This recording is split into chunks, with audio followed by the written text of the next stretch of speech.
Maraming mensahe ang kwentong ito. At muli nating balikan isa-isa ang mga verses na mahalaga sa ating pag-unawa ngayon. Mark 5:1. Jesus and his disciples crossed the Lake Galilee and came to shore near the town of Gerasa. So, yung bayan ng Gerasa, it was a Gentile community. Mga nakatira dito ay mga hindi Hudyo. So, sa tingin ng mga Hudyo, ang lugar na ito, ungodly, unclean.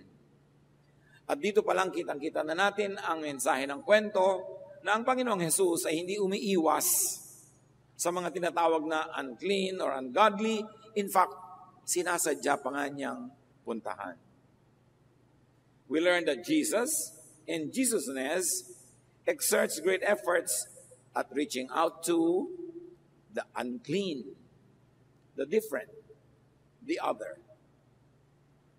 Lumalapit, hinihipo ng Panginoong Jesus at ng ugaling maka-Jesus, yung distant, the separated, the isolated. Lalong-lalo yung mga puwera nalalagay sa gilid, natatapon sa mga malalayo, the outcast. Kung sino yung nilalayuan ng lipunan, itinatali, ginagapos, itinatago sa dilim, yun naman ang pinupuntahan, nilalapitan ni Jesus. This is the type of Jesus' treatment. Ganito siya magtrato, magturing, mag-alaga ng tao. Yung itinatakwil, itinatago, isinasama sa basura, sa mga patay, sa marurumi, binibigyan niya ng halaga. Mark 5:2-3. When he was getting out of the boat, a man with an evil spirit quickly ran to him from the graveyard where he had been living. No one was able to tie the man up anymore, not even with a chain. He had often been put in chains and leg irons, but he broke the chains and smashed the leg irons. No one could control him.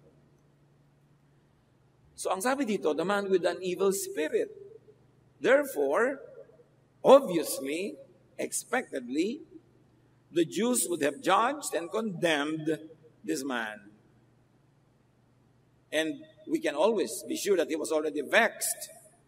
The torture was his meal every night and day, and that he was hurting. At sabi siya ay nakatira sa graveyard, sa libingan, therefore he is in isolation. He is in a life full of loneliness and decay and death. At nakatali daw ito with chains, with leg irons. Therefore the man is under control, and he is brought to separation from society. Meron tayo agad na mahihinuha sa mga detalye ng kwentong ito. The people who are considered, judged, and labeled, classified by society to be unclean, to be filled with evil, are isolated and condemned to death, treated as dead, and therefore could be maltreated. Pag ang lipunan, lalo ay isang relihiyosong lipunan, ay nagpataw na ng tawag, ng bansag, ng panunuri, ng label sa isang tao na siya ay masama, siya ay sinasapian ng demonyo, siya ay makasalanan, siya ay marumi. Ang mga relihiyosong tao, parang they feel already entitled to condemn, to maltreat those types of persons. Para bang, makasalanan naman siya, edi magdusa siya magkasakit. Makasalanan naman siya, edi magtiis siya, hindi ko siya tutulungan. Nagiging excuse ng maraming taong ayaw magmahal, ayaw tumulong. Pagka yung dapat tulungan ay na-consider na labelan na, natawag ng makasalanan. Parang entitled ka na huwag maging mabait sa kanya. At ganoon ang naranasan itong taong hindi natin alam kung bakit ay tinirhan ng pagkarami-raming masasamang espiritu sa kanyang buhay, sa kanyang katawan, sa kanyang puso, sa kanyang isip. Immediately you learn a lesson. Anong ginawa nung lalaking ito? Nung makita niya si Jesus, malayo pa lang, iniwan niya ang kuweba na libingan na madilim, iniwan niya ang mga patay na kasalamuhan niya doon, at siya ay lumabas sa liwanag. Patakbong lumapit kay Jesus at lumuhod at humingi ng awa. Awa na huwag siyang dagdagan pa ng parusa at awa na palipatin yung mga masasamang espiritu sa mga baboy na naglipana doon sa may kapaligiran. We learn that suffering people can run away from the grave, from chains to Jesus. Jesus comes near, but people that He wants to deliver from darkness should also do their part and come near to Jesus as well. Dapat sa paglapit ni Jesus, yung taong nangangailangan kay Jesus ay gumawa rin ng paraan na makalapit.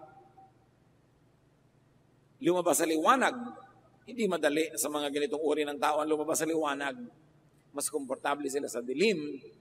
Pero anong sugat ang gagaling kung hindi mo muna tatanggalan ng takip at ihahayag, ipakikita sa manggagamot ang sakit? So people can run from darkness, isolation, from rejection, from destruction to Jesus. At agad-agad, dapat na nating isipin, there could be this demoniac in us. Maaaring hindi buo, pero meron ding mga bahagi niya na nasa puso natin, nabubuhay sa puso natin. Na meron tayong bahagi na nasa dilim, nasa kabulukan, kasama mga namamatay o patay. Meron tayong bahagi na tulad ng lalaking ito, tinanggal sa middle of society, inalis sa kasalamuhan ng mga tao, inilayo, tinago sa dilim. Meron din tayo kumisang bahagi ng ating isip, ng ugali, bahagi ng ating buhay, na itinatago natin sa dilim. Iniaalis sa liwanag. Itinatatwa na nandun, pero nandun pa rin. Ikinakadena, itinatali, pinipilit lang pigilin, pero hindi naman talaga napipigil. Tulad ng lalaking ito na nilalagot ang mga kadena, naghihiyaw, sinusugatan ng sarili, there could be a part of us that is destroying itself for ourselves. Dalawa kasi ang kwento dito. Isang tao na miyembro ng lipunan na napakaraming kasamaan at karumihan, inilayo ng lipunan mula sa kalagitnaan nila at itinapon sa malayong sulok, pero nandun pa rin, buhay na buhay pa rin.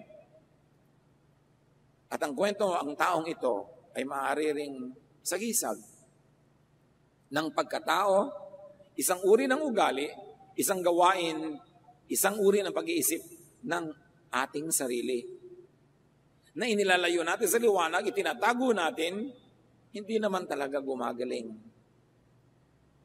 Na ang tanging kagalingan ay puntahan siya ni Jesus, na ginawa na ni Jesus at patuloy na ginagawa, at tugunan ang paglapit ni Jesus sa pamamagitan ng katapat na paglapit din natin. Na pag ikay kinakausap ni Jesus at nilalapitan, ay lumuhod ka sa kanyang harapan, ihayag mo ang iyong mga sugat, ipakita mo ang iyong mga kadiliman, tapunan ng liwanag, at ihingi ng habag. May mga pamilya, meron silang mga member na matatawag na hindi normal, minsan may mga karamdaman, itinatago nila sa lipunan. Sa isang neighborhood, nakilala ko noon, dito sa Metro Manila, may isang bahay na laging madilim, laging sarado ang bintana. Meron pala silang isang anak na ang kalagayan, physical and mental and emotional, ay maituturing na hindi normal. Sa halip na ang taong ito ay dali nila sa doktor, ipakita sa lipunan, magkaroon ng mga normal na kausap, ikinulong lang nila sa kwarto. Hindi naliliguan, hindi nagkakaroon ng normal na pakikitungo sa mga tao, hindi nagagamot, ikinubli. Tulad din ng tao sa kwento natin, ikinukubli, inilalayo, pero nandun pa rin. Ano ang mga anino ng mga kadiliman na nasa puso nating inilalagay lang natin sa isang sulok, itinatatwa, hindi naman nagagamot.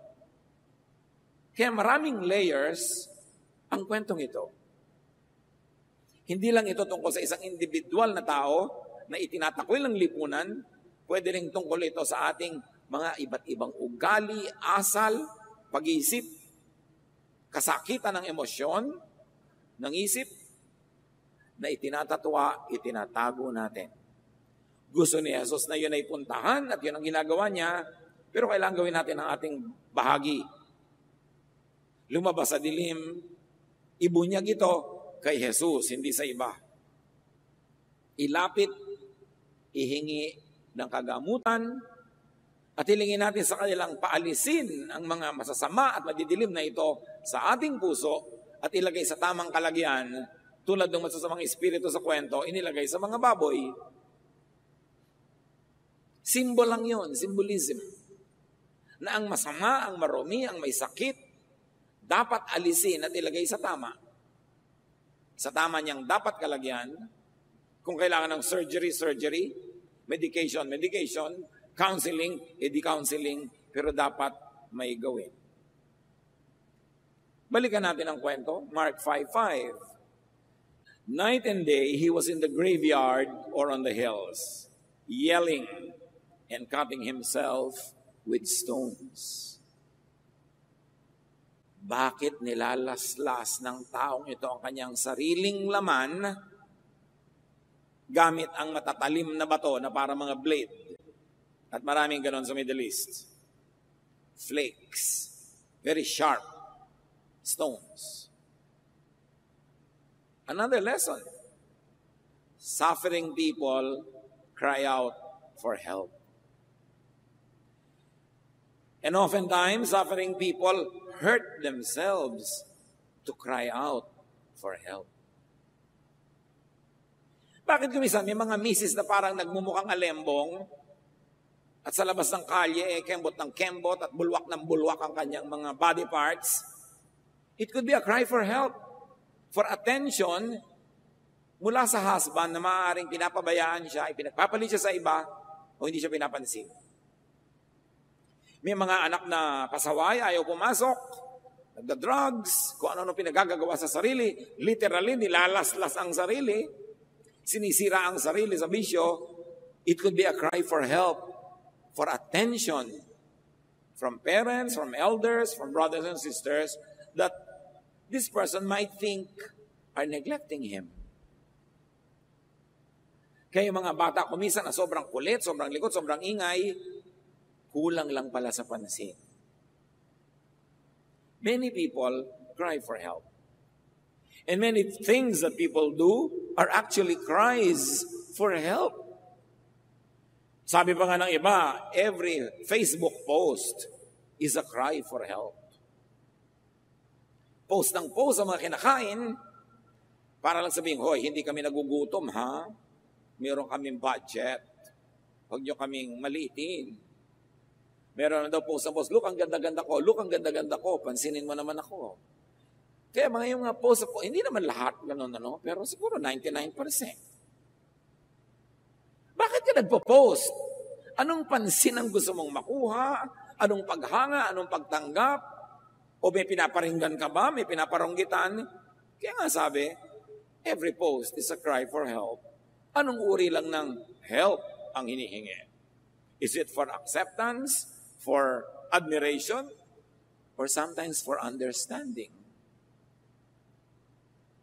We all cry for help. The clothes we wear, the postures of our body, our vocabulary could be cries for help. Bakit ganun siya magsalita? Ano talaga ang gusto niyang ipahiwatig? Anong tulong, anong awa, anong pangunawa ang kailangan niya at ganun ang arte niya. Itong taong ito, nilalaslas ang laman. At kahit sa tunay na buhay natin sa ating paligid, marami naglalaslas ng laman. Hindi pinapansin ng asawa, naglalaslas ng pulso. Hindi pinapansin ng magulang kung ano-anong ginagawa. Cries for help. Anong ginagawa natin pag merong crying for help? Pinapatahimik lang ba natin? Tulad ng ginawa ng mga taong ito sa kanilang bayan, inilayo nila para huwag nilang marinig ang ingay, ang iyak. Pag nagpapapansin, iginagapos mo ba para manahimik at hindi ka maabala? Baka sa mga pamilya natin, mga kapatid, there are people who are crying for help. Tapos ang ginagawa lang natin, binabaliwala, itinatapon, inilalayo, ginagapos, tinatali, tinatakpan, para huwag tayong maabala. Para magpanggap tayong lahat ay okay lang. Sa pagpapatuloy ng kwento, Matthew 5:6-7. When the man saw Jesus in the distance, he ran up to him and knelt down. He shouted, "Jesus, Son of God in heaven, what do you want with me? Promise me in God's name that you won't torture me." Bakit takot na takot ang lalaking ito na maparusahan siya, mapalo, mahampas, makadena, matali na naman? Ito ang karanasan niya sa mga kapwa-tao niya na ito lang ang ginagawa sa kanya. Maaaring yung lumalapit sa kanya, siya pinapagalitan, siya pinapalo, itatali na naman, dadagdagan na naman ang mga tali niya, paparusahan na naman siya. At di ba ito ang nararanasan ng marami sa atin? Na pag hindi tayo kaibig-ibig sa kapwa, pag hindi natin sila nasusunod, pagkakaiba tayo, pinaparusahan tayo. Mga tao kasi mahilig magparusa. Merong isang wife, hindi naibili ng gusto niyang bag, 3 araw hindi magluluto. Parusahan kita. O kaya outside the kulambu si mister, pag hindi nasunod si misis, parusahan kita. May mga magulang mahiling magparusa sa anak, hindi ka first honor ngayon, wala kang allowance. Parusa. May mga anak, hindi ako pinapansin ng magulang ko, paparusahan ko sila, magwawala ako sa school para ipatawag sila ng principal. Parusa. Diyan magaling ang mga tao, pero hindi natin lagi naiisip, ang gagaling natin magparusa. Why? Because we like to control people's behavior. Pag hindi tayo nasunod, paparusahan natin sila para maobliga silang tayo ang sundin. Hindi yun ang Jesus treatment. Dumating siya at lumapit sa lalaking ito, sukdang tinawid niya ang lawa. Hindi para parusahan yung tao. Iisipin mo, si Jesus, anak ng Diyos, laban sa masasamang espiritu. Hindi dapat pinarusahan yung tao. Ikaw, tinitira ka naman sa mga espiritu, masama ka rin siguro, marami ka rin siguro, etong parusa. No. The Jesus treatment is different. Nakikita niya kung saan nanggagaling yung ugali, yung sakit, at yun ang bubunutin niya. Hindi niya paparusahan yung may sakit na nga. Diba? Ayan. Panay kasi ang puyat mo, panay ang bisyo mo, may sakit ka, pues paparusahan kita, hindi kita ipapagamot. Mahilig tayo magparusa to bring home a point, to prove our point, para na masabi natin, I told you so. Hindi ka nakinig sa akin, hindi magdusa ka. Hindi ganun ang Jesus treatment. So what we see here is that the man does not want and actually fears more torture. This roaring lion is actually a scared rabbit.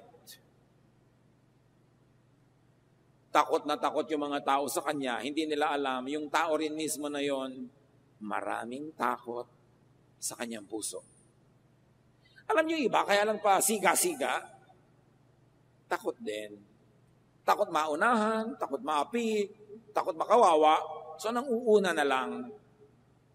Tulad ng sabi ng marami, an empty can strikes loud. Yung sobrang nagtatapang-tapangan, ang pinaka-posibleng pinakatakot. His community has obviously been torturing him. At marami mga tao kahit ngayon, lalo relihiyoso, makasalanan ka, torturen. Makasalanan ka, parusahan. May evil sa'yo, may evil spirit sa'yo, parusahan. People could be so unkind and cruel to those who are already suffering, especially if they are considered to be sinners. Mark 5:8-10. The man said this because Jesus had told the evil spirit to come out of him. Ibang-ibang approach ni Jesus. May evil spirit ka, lumabas ka dyan, evil spirit. Pero ano ang trato sa kanya ng mga tao? Aha, may evil spirit ka, ikakadena ka namin, itatali, itatago sa dilim, doon kayo magsama ng evil spirit na yan. Pero sa Jesus, bubunutin niya ang pinanggagalingan ng tunay na sakit, yung evil spirit. And that evil spirit is not always a spirit. Sometimes, maling pag-iisip na dapat ituwid. Maling paniniwala na dapat tapunan ng katotohanan. Masamang ugali na dapat baguhin. Maling paninindigan na dapat ituwid. Hindi laging dapat sisihin masamang espiritu. Kadalasan, kahit sa Biblia, pag sinasabing masamang espiritu, sa gisag, simbolo lang yon ng personal na kasamaan ng tao. Mga taong takot na takot sa aswang, pero ang totoo, takot sila sa kaaswangan nila. Pero ayaw tanggapin ng tao na may kaaswangan siya, kaya kailangan uimbento siya ng aswang, itambak niya doon ang lahat ng kasalanan niya, karumihan niya, kapangitan niya, at yun ang kanyang sisihin, pagalitan, para mailigtas niya ang kanyang sarili. Tulad ng, itong taong ito ay sagisag din ng karumihan, kasalanan ng bawat isa sa lipunan, na ayaw nilang aminin, itinambak nila lahat doon sa tao at pinarusahan nila yung tao, thinking that it is enough to make them feel good. Pero hindi. Gabi-gabi, araw-araw, umaatungal yung tao, humihiyaw, para ring budhin nila na hindi sila pinapatahimik. Inilalayo, pero bumabalik. Mark 5:11-13. Over on the hillside, a large herd of pigs was feeding. So the evil spirits begged Jesus, "Send us into those pigs. Let us go into them." Jesus let them go, and they went out of the man and into the pigs. Kaya may iba tuloy, ayaw kumain ng baboy. Hindi naman tinitirhan talaga ng mga masasamang espiritu ang baboy at bawat isa at lahat ng baboy. Ano yung baboy dito? Sa bahay nyo ba merong poso negro or septic tank? Sa isang syudad, meron bang lalagyan ng mga basura, dalahan ng mga basura? Sa isang ospital, meron ba mga basurahan ng mga bulak na may nana, may dugo? May lagayan ba ng mga tinanggal na cancer, mga kung ano-ano mga sakit sa katawan ng tao? Meron, di ba? Para luminis ang inyong bahay, kailangan nyo ng septic tank. At hindi mo dapat masamain yung septic tank dahil yun ang role niya. May pinagkalagyan. Sa lipunan nga kung tutusin. Para manatiling matino, maayos sa biglang tingin ng lipunan, may mga miyembro ng lipunan na nagsisilbing septic tank. Sa kanila natatambak yung mga unpleasant, unclean tasks to make society work. Lagi na lang nating minamasama yung mga ibang propesyon na sa tingin natin ay hindi banal. Pero kung tutusin, pag tiningnan mo yung malawak na lipunan, nagkakaroon sila ng function to keep society sane, to keep society functioning. Sila lang ang napa-assign sa unpleasant and many times unclean tasks. Ano ang papel mo bilang anak ng Diyos sa ganitong uri ng kalagayan? So sabi ng mga espiritu, ipadala nyo kami sa mga baboy where we belong. At hindi naman literal lagi yon sa buhay natin. May dapat kalagyan. Halimbawa, mayroong mental illness, edi dapat nasa mental health institution, mental hospital, para mapagaling. Pero ang tingin natin sa mental hospital, parang isang parusa, kaya ipinopose mo ba? Dadalaw ako ngayon sa nanay ko na nasa mental hospital. You don't. Kasi ginadjudge mo ang mental illness as something na nakakahiya. Pero dadalaw ako sa nanay ko kasi nag-transplant ng kidney, Hindi mo kinakahiya. Pero bakit yung sakit ng nanay mo na mental, kailangan itago? At maraming mga issues, mental talaga. Marami sa mga sicknesses natin, mental. Mga ugali na dapat talaga ilabas sa liwanag, dalhin sa tama, sa manggagamot, in this case si Jesus sa kwento. Pero sa buhay natin ngayon, maraming uri ng manggagamot, dapat ipagamot, ipaayos. Hindi itago, hindi ikubli, hindi itatwa, hindi ikahiya. So, sabi ng mga evil spirits, send us to the swine. Evil spirits have, negativity has to be sent out, to be let out. Dapat na ilabas, dapat palabasin ang sama ng loob, ang sama sa loob. Kaya di ba, kung minsan, ang sama ng loob mo, sabi mo, alam mo, magkukwento ako sa iyo para lang makahinga. Salamat, kahit hindi ka nagpayo, naihinga ko, kasi kailangan ilabas. Tulad din ng taong nasa kuweba, kailangan siyang ilabas, dalhin kay Jesus. At tayo naman, yung mga sama ng loob natin, mga sama sa loob, mga kasamaan natin, kadiliman natin, dapat ilabas kay Jesus para magamot. Huwag lang laging itago. Pero dapat din suriin, kasi maraming akala natin sakit o masama, hindi naman pala, na-condition lang tayo ng lipunan, na isiping masama yun. Kaya i-review din natin kung ano ba talaga yung masama na dapat ipagamot, ano yung sakit na dapat ipagamot, at ano yung akala lang natin sakit, hindi naman pala sakit, so hindi pwedeng gamutin at hindi dapat ipagamot, dapat lang tanggapin. Dapat nating suriin ang mga ganong bagay. So, it's not always a literal bad spirit that is the issue. Most of the time, and most often, you have to drive out a bad thought, a bad idea. You have to drive out a bad feeling, a bad emotion into the right container. And in the case of the evil spirits, the pigs. Kasi sila yung symbolically kilalang marumi. But in our case, ano yung dapat nalagyan? Yung bagay. Sobra kang depressed, kailangan mo ng clinical counseling. Doon mo ilabas. Sobra kang sikil, sobra kang pigil, di matuto kang magwala sa tamang paraan para makalabas yan. Meron kang kinikimkim na galit, sama ng loob, kailangan mo ilabas. Doon sa tamang dapat sabihan, yung tao na pinagmumulan nito o yung taong makakatulong na ito i-solve. Pero hindi mo sasabihin kung kani-kanino, kasi baka kumalat lang, maging chismis lang, hindi naman na-solve yung problem, hindi yun ang tamang lagyan ng spirit na yun. Merong tama. Yung mga iba, ayaw magpagamot. Yung sakit nila dapat dalhin sa manggagamot, hindi na ilalagay sa tamang dapat kalagyan. Mga young people, ang daming energy. Punong-puno ng energy, sumasabog na bulkang mga energy, tapos pigil ka ng pigil, sikil ka ng sikil, lalabas din yon sa ibang paraan. So dapat bigyan mo siya ng mga tamang lagyan. Mag-sports siya, mag-active siya, mag-hobby, mag-ganito, mag-socialize, kaysa sikil ka ng sikil, quiet ka, tumahimik ka, sa bahay ka lang. Sasabog din yun. O baka hindi mo lang alam, sumasabog-sabog na sa ibang lugar. Kailangan ilabas. Bulkan man, kailangan pumutok at sumabog eh.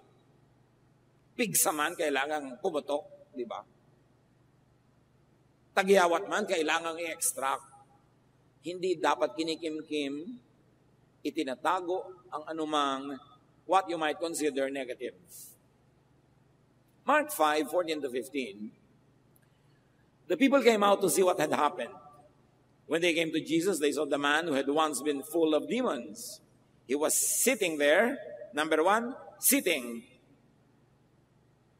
With his clothes on, number 2, and in his right mind, number 3. Bakit inihambing? Obviously, before the Jesus treatment, he could not sit. Laging balisa.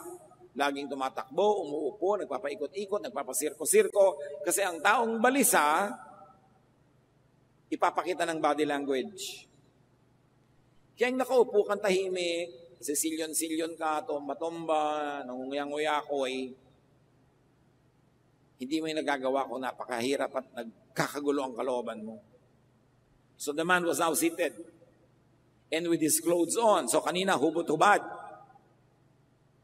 Alam niyo yung maraming mga taong may mental illnesses, naguhubad? Because ang paghuhubad, nang hindi ka naman nasa banyo o maliligo, o may iba kang gagawin na private, ang paghuhubad sa publiko could be a sign of deep depression or mental illness. At sa Biblia, marami sa tinatawag nilang a man possessed by evil could actually be clinically diagnosed today as suffering from depression. Acute depression. Wala pa lang silang tawag nung araw dyan kasi wala pang clinical psychiatry and psychology. So lahat ng hindi nila maintindihan na behavior, tinatawag nilang demonic possession. But now, these symptoms show very clearly that it could have been grave and acute depression. At pagka merong depression, merong schizophrenia, nagkakaroon ng split personality, tuwan-tuwa ngayon, malungkot mamaya, violent ngayon, gentle mamaya, at nag-iiba-iba ang boses. So, ay, boses ng Santo Niño. Ay, boses ng ganun. Ay, boses ng tiyanak. Evil. Yun agad ang tingin ng mga taong hindi aral sa clinical training at knowledge. So, the man was already dressed and in his right mind. That is the clue that there was a mental illness in this man also. Now, he was in his right mind. At sino man na nilalapitan ni Jesus at lalapit din kay Jesus, luluhod sa kanya at magpapatulong mula sa iyong pagkabalisa, mapapaupo ka ng tiwasay. Mula sa pagkakahubad na maaaring physical or emotional or spiritual nakedness, you will be dressed with dignity. And mula sa pagiging crazy or ill, you will be in your right mind. Si Jesus ang gamot. Ang katuruan ni Jesus, ang gamot. Ang style ni Jesus, ang gamot. Kanina, sinabi natin na maraming bad behavior, self-destructive behavior, cry for help. Nagpapapansin lang pala, bakit si Jesus manggagamot? Hindi naman siya nagpalunok ng kung ano mga gamot. Because attention, touch, love, all of them heal. Pag ikay marunong magbigay ng pansin, and you touch people, physically, emotionally, spiritually, you listen to their cry for help, you affirm them, you give them value, they heal. Itong batang to, napaka-super likot. Mula nung lagi kong pinapansin, iyayakap, ginaganito, pinapakain, nabawasan ang kalikutan niya, nabawasan ng sobra niyang gulo. Healing. Kaya tayo pwede lahat maging doktor. Sabi ni Jesus, greater than what I have done, you can do. You will do. And Jesus was a healer. Hindi laging may mga rara-rasis, bomba, boom, boom, boom, tapos galing na yung pasyente. Akala mo laging may mga formula. No, love heals. At yun ang hindi naramdaman ng taong ito ng tagal-tagal, may magpahalaga sa kanya. Kaya sino man ang mga pasaway sa inyong pamilya, sa inyong lipunan, sa inyong grupo, be a Jesus, do a Jesus, give the Jesus treatment, bigyan nyo ng pansin, tawirin ang lawa, sadyain siya. Alam nyo, mahirap yan yung mahirap ngayon, lalo ngayon, ang tatawirin natin, hindi lawa, traffic. Pero may nagte-text, musta you? 99%, it's a cry for help. Baka nalulungkot, naiinip, may problema, walang masabihan, natatakot, at ang gusto lang niya sabihin mo rin, okay, ikaw, musta you naman? Pero hindi. Nung sabi niya, musta you? Sabi mo, okay. O kaya, okay. Tapos na. Kasi busy ka eh. Lalo nagkasakit. Mamaya nabalitaan mo, tumalon sa tulay, tumalon sa building, lumulo ng granada, Kasi, nagmumustayo, hindi mo pinapansin. Kailangan pansinin. One of my most difficult ministries as a pastor is to officiate in funerals na yung yumao ay nag-suicide. It's hard. Very hard. Hindi mo alam kung anong sasabihin mo at saka huhugot ng pang-comfort sa mga tao dahil 99% of the time, ang pamilya ng nag-suicide are full of guilt. Self-inflicted man yon. Kasi sasabihin nila, tumawag sa akin kanina, busy kasi ako, hindi ko kinausap ng mahaba. Kung alam ko lang magpapakamatay, kakausapin ko kahit 3 oras. Nagte-text, hindi ko sinasagot kasi may ginagawa ako. Kung alam ko lang, nagagawin niya yan, sinagot ko sana. Kaya ang hirap. Ang hirap-hirap nung may dala kang guilt. Kaya mga kapatid, do a Jesus, cross your lake and visit your demoniac. And sometimes the demoniac is in our hearts, so we have to cross our own lakes.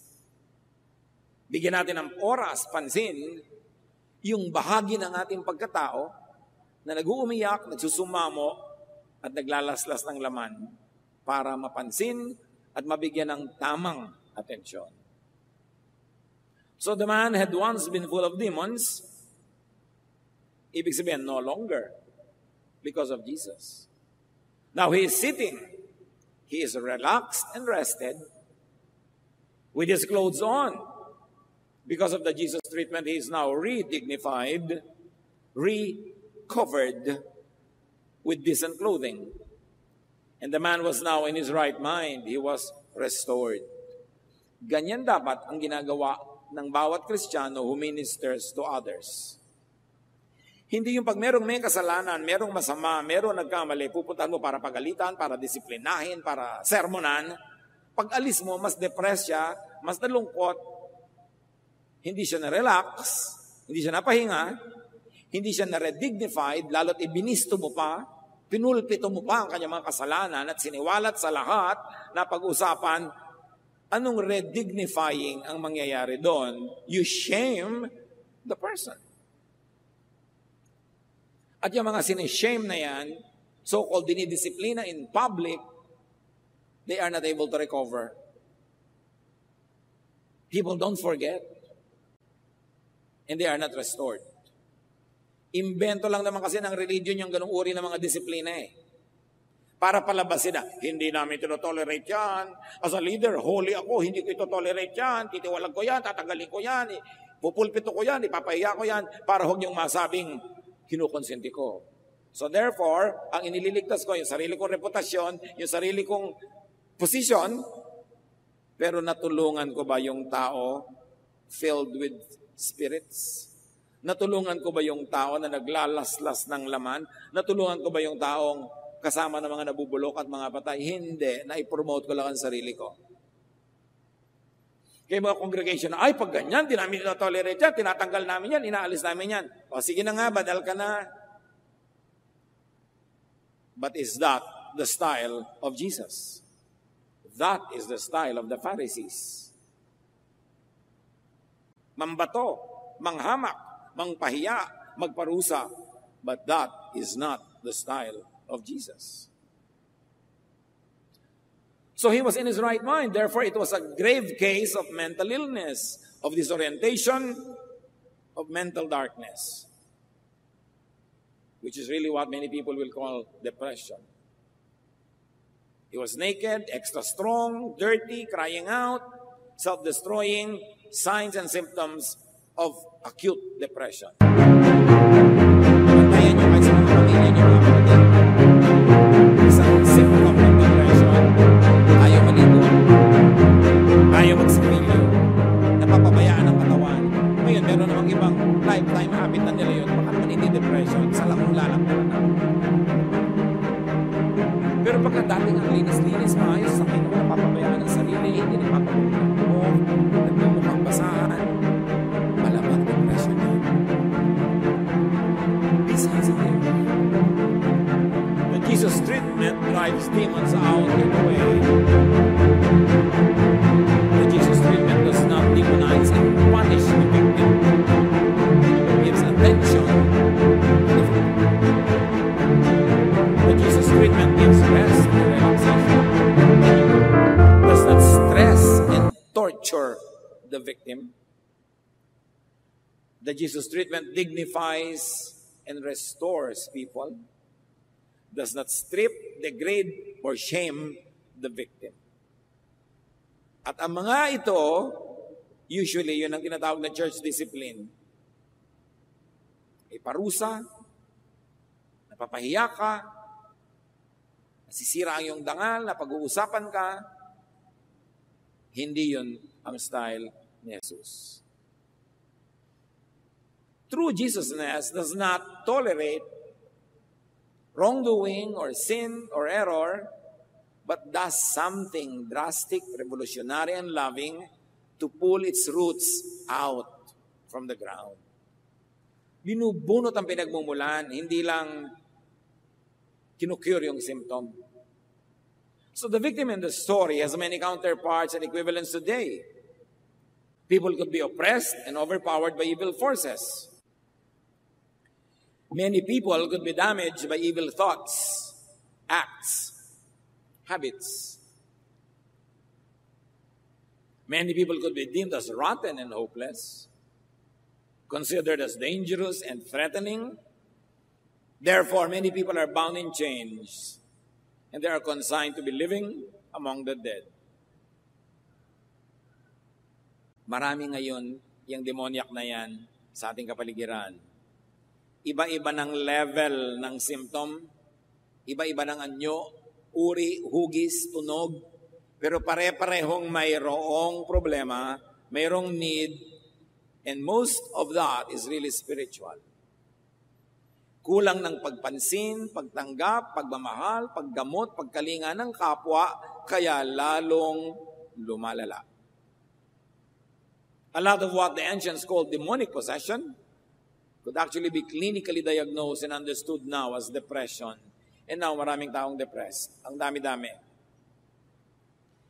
What with our painful separation of families because of having to work abroad or away from your home, it causes a lot of depression.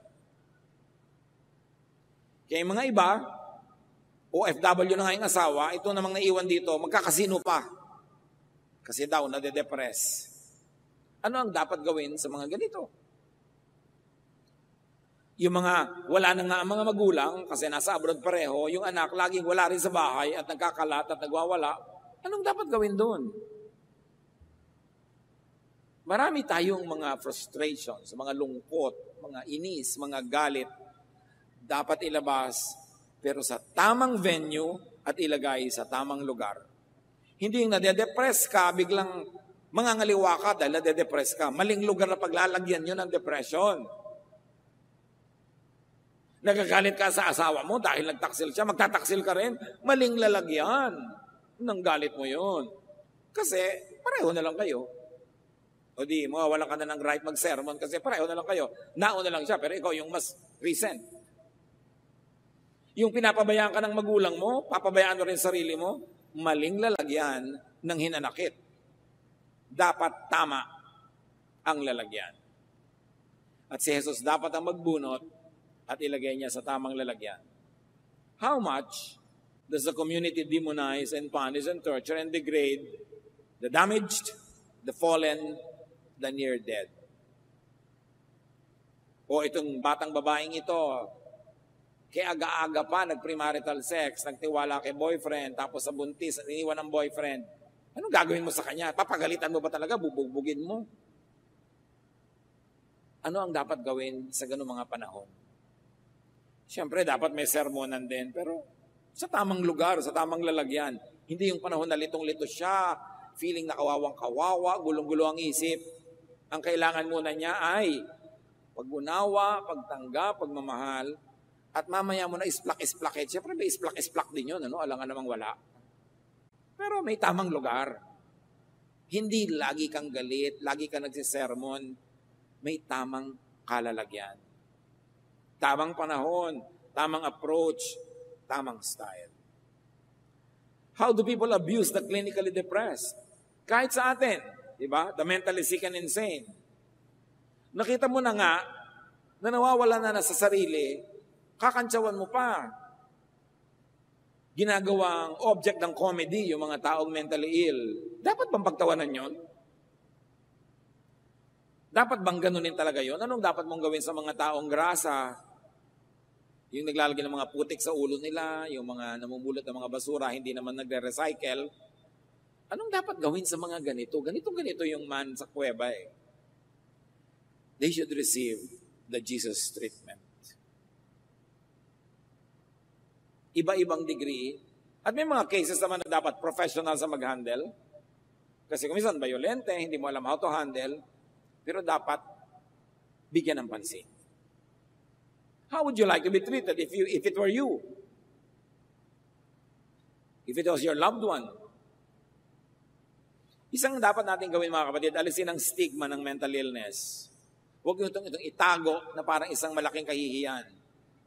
Yung sakit sa paa, sa bukong-bukong, sa puso, diabetes, ganun din dapat ang treatment sa sakit sa utak. Tigilan na yung tawag na may toyo, may tililing, may ligwak, kasi derogatory.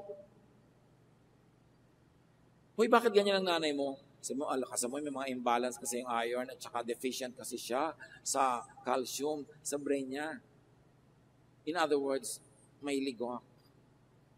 Pero dapat man tawagin mong ganun yun, meron agad na derogation, merong panglalait. At isa yan sa mga advocacies ng ilang mga mulat na tao, put mental issues and mental health in the center of people's consciousness, na hindi ito itratong nakakahiya, itatago tuloy, kundi ito'y dapat magamot. Isang uri ng sakit. Matthew 7:12, treat others as you want them to treat you, sabi ni Jesus. Kung ikaw, yung demoniac na yon, paano mo gustong matrato? Kung ikaw yung nagkamali, kung ikaw yung makasalanan, ikaw yung nalinlang ng mga espiritu, tinirhan ng maraming bisyo, tinirhan ng maraming negative things, how would you like to be treated? Well, treat others that way you want to be treated. Galatians 6:1-2, my friends, you are spiritual. So if someone is trapped in sin, you should gently lead that person back to the right path. You obey the law of Christ when you offer each other a helping hand. Dapat daw gentle, banayad ang paggagamot, ang pag-akay. Ephesians 4:32, be kind and merciful. Suffering people cry out for help. Suffering people hurt themselves to cry out for help. So you be sensitive to people's cries for help. Husband, ano ang mga cry for help ng iyong wife? Wife, ano ang cry for help ng iyong husband? Marami kasing tayong cries for help, hindi natin inaamin. Parang nahiya tayong aminin. So ipapahiwatig na lang. Kaya pahiwatig na pala ng pahiwatig, hindi pa napapansin, lalo tuloy nagmamaktol. Dapat sensitive. The Jesus treatment is reaching out, gentle and kind, and most importantly, the effect is rest, peace, restoration. And as we have said, the possessed man in the story need not be another person. It could be the person's own heart and mind. Sa sarili natin mga puso, baka meron tayong itinatago, ikinukubli na possessed man. Dapat palabasin ng kuweba, dalhin kay Jesus, malapatan ng tamang lunas, ma-restore at mabuong muli. Some people would treat their own hearts and minds, the evil and rotten in their own hearts, and their own spiritual disease, the way the man in the story was treated. Some people would demonize, deny, banish, hide, chain, and imprison their bad and spiritually sick side. That man in the story could be none other than our dark side. What will you do with that dark side? As the demon-possessed man ran out of the grave to kneel before Jesus, asked Jesus not to hurt him, but to save him from pain, and beg Jesus to cast out evil spirits from him, we can do the same. Do not maltreat your own inner self. Do not deny your own inner self as if it does not exist. It is there. You have to deal with it correctly, nicely, gently, as Jesus would. So we can also bring out our sick spirits out of darkness into the light of God. We can ask Jesus to ease our pain. And we can pray to God to drive out the evil in us.